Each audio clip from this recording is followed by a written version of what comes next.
THQ.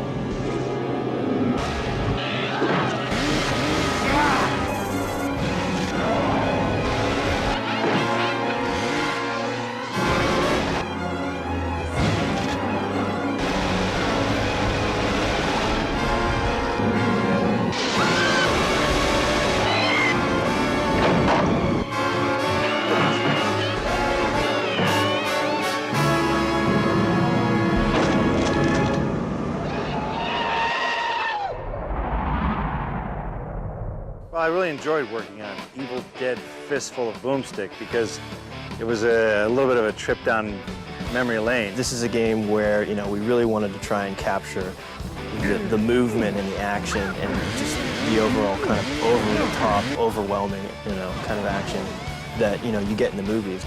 The Evil Dead Fistful of Boomstick is very similar to the trilogy as far as the campy, tongue-in-cheek type of comedy. Hey, how's that hole in your head feel? We've really tried to capture the franchise, and we've really tried to capture the license. And like I said, you know, the campy horror, the humor that's involved, and then just the sheer action of the movies is, I think, translates well into the game. So you're probably asking yourself how a handsome devil like me ended up in a place like this with you, right? It's a lot different from movies, obviously, because it's more controlled, but it's just as challenging because you're now involving the player in the plot of the story, so you have to accommodate that. Obviously, with games, you kind of control them. They can only go to so many areas, but what if someone just stood there going click, click, click, click, click, click, eventually, so we'd record a line of like, there's nothing there, you know, get away from that door, step away from the window. Hello? Hello? Hey, wake up and smell the corpses. I think Bruce is the special feature. Oh, please. There are so many Evil Dead fans out there, and the fact that Bruce is involved are going to make people, I think, want to go out and get this game. Bruce is a great guy. That hack wouldn't know the real Necronomicon from a roll of extra fluffy two-ply. Sam loves complaining about my performance after the fact. And he goes, what were you thinking when you did that reaction? I'm like, where were you, eating a sandwich? You're on the set. If you didn't like it, I would have changed it. Dork. He's really into the idea of, you know, continuing to be that action superhero, you know, and translating it into games, I think, is really neat for him to see himself in a game and, you know, to really see the legacy of Evil Dead being, you know, passed on now through games. This is just very entertaining, the fact that some cheeseball character from 1979 is running around on, you know, some guy's video shelf in 2003. What are we gonna do? We're gonna bury her. You can't bury Shelley. She's a friend of ours. If you really love the movies, then it's going to be kind of cool to play his part. And I'm glad that he's still willing to work with us on these games. Why are you torturing me like this? Why? I like the fact that people like these movies, so I'm happy to give him the next best thing.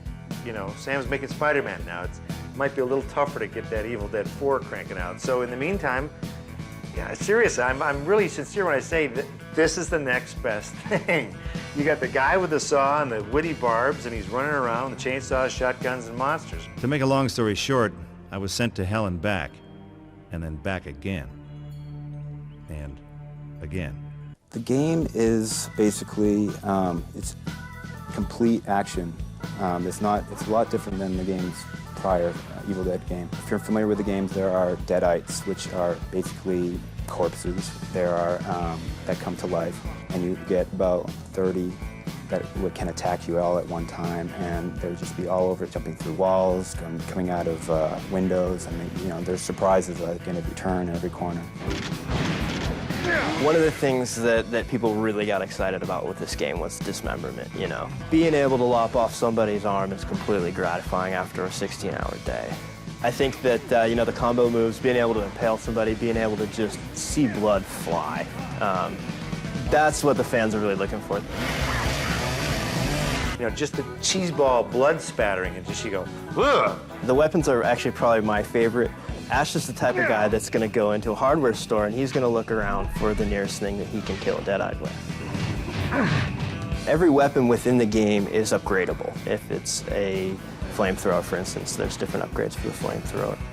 I would have to say that the Gatling gun is probably my favorite maximum destruction weapon.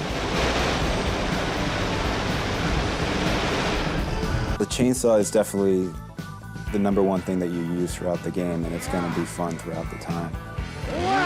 And one of the coolest things in the game actually is you can lop off a deadite at the waist with the chainsaw, and they'll continue coming at you. They'll be crawling after you, you know, with their arms, which is just great. Chainsaw is going the entire time. That's something that Sam was always trying to make happen, is the chainsaw was constantly puttering. In the film, we had to have tobacco being pumped through tubes up my leg and up my arms and into the chainsaw, so at the end of the day, when we took it out, I got these nicotine stains all the way down my whole body, so thank God for video games. That ash does not have to have a tube full of nicotine going up his butt. We tried to really give the person who's playing this game enough control from a third-person standpoint to really see what was going on. Every animation is dictated through the targeting system. Ash can actually target over his shoulder, behind him, and all this is tied to the camera as well, too. So if he were to actually target and shoot over the shoulder, the camera follows the targeting system pretty well. The environments of the game are set up such that we have 3 environments that are centered around Dearborn, and they're in modern time. So we've centered, you know, different areas within Dearborn, and then we actually have 3 other environments that are set in historical areas. We've got a colonial environment and a Civil War environment, and then the final map on the game actually is a post-apocalyptic Dearborn. So this is, you know, the Deadites have been in control for a certain amount of time now, and they've just completely destroyed everything. How did you know what Dearborn looked like during the Civil War? You obviously researched it, right? We had a team of researchers. Okay, good. It's from the Smithsonian? Okay. It's kind of interesting to see the different clothing that the Deadites are wearing, and the different types of dialogue that they use. I think that's kind of cool, and I don't think you can use it for a history test, but I think that it's pretty fun to go back in time. Go, Ash, go. See, he's on the prowl. I like that. He's a little hunched over when he's moving. Oh, who the hell are you, mister? Pardon me, officer. I need to find some things belonging to a stiff, a guy called Noby. Let's see him kill somebody. Let's start killing people. Enough of this talk. Oh, is that disgusting? I like how the blood takes the motion of the saw when it slices them. See, I'm better when it's scripted that I live. That way there's nothing I can do to screw it up. As a real gamer, my life is on the line. I'm gonna suck. But that's good. The average gamer would start. They would suck. I think gamers who've never seen Evil Dead will definitely find something in it.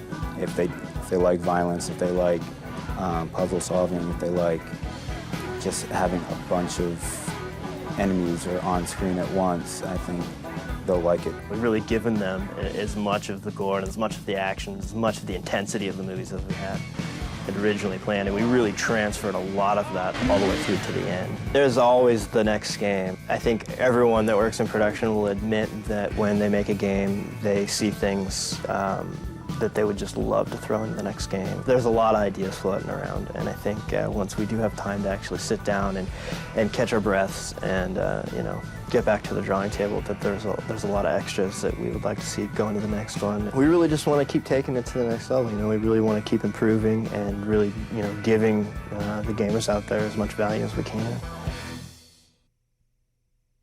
Oh!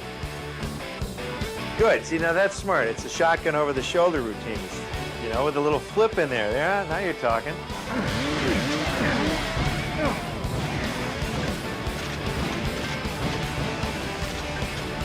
Little finesse. They've got the ash. They've got the essence of ash. Little flip, little gunshot, little chainsaw, and away you go. Everyone goes home happy.